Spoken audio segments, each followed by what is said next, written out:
No, it's my pleasure. Please, absolutely. Just tell me a little bit about your company. Sure. Well, Blip.tv, we provide services to people who are creating what essentially are TV shows on the web. Call them video blogs, call them video podcasts, whatever you like.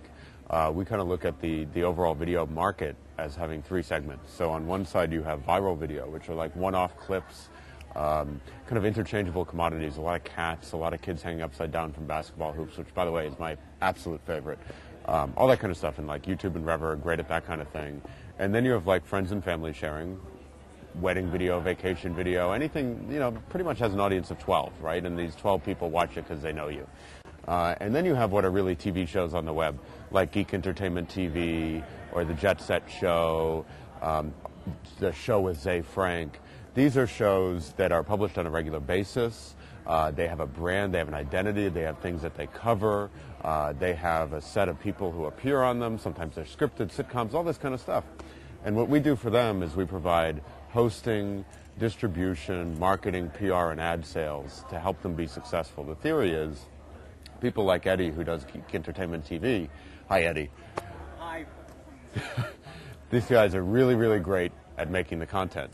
And Eddie happens to be a software developer, but most of these people aren't. So we provide software, we provide infrastructure, networking, distribution agreements with like Yahoo Video and AOL Video and all these folks to help them get their video out there. And then we help them promote their video and help them make money by selling advertising on the video and splitting the revenue 50-50. So when you really look at it, it's like a traditional network, except that we don't buy the content, and the people who make these shows can maintain their editorial control and can keep their upside, which is a really new thing these days. How in the world did you know that video bloggers needed all these services? We joined a mailing list, and we realized that that there were a lot of things that needed to be done. So we launched the first version of Blip actually a week after we joined the mailing list. And at the beginning, we were really just providing them with like hosting. And we were expecting hundreds of people to sign up, and like 3 people signed up. One of them was this guy Shlomo. He was one of our first users. And we really sat back and we said, boy, this is kind of weird. Like, we're obviously not doing something right.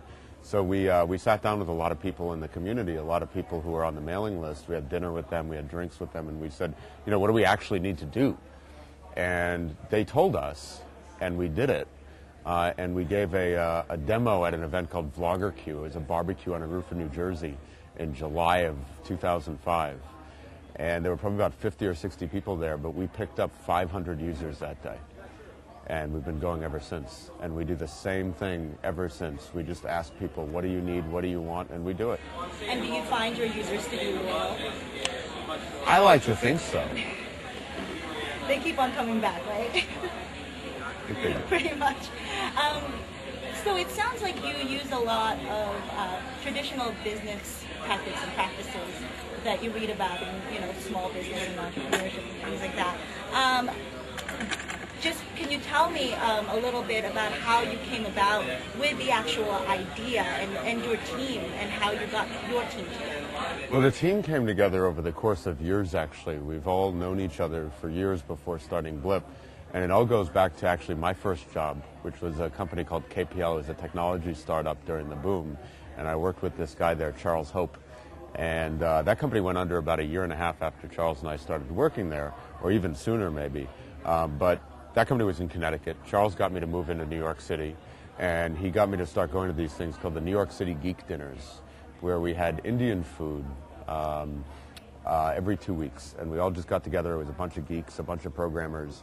And we met this guy Justin and this guy Jared there. And we got together and we just started hacking on software every Saturday for a while after that.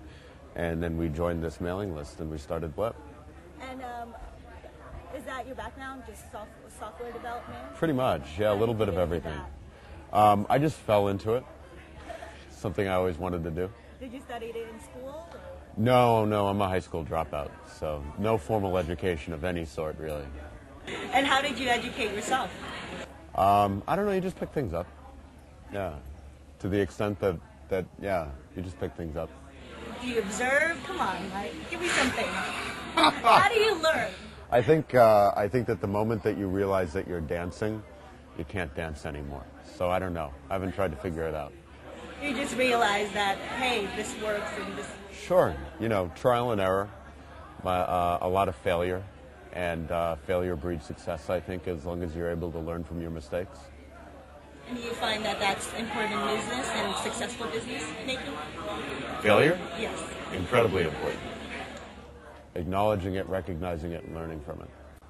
Is there anything else you'd like to say?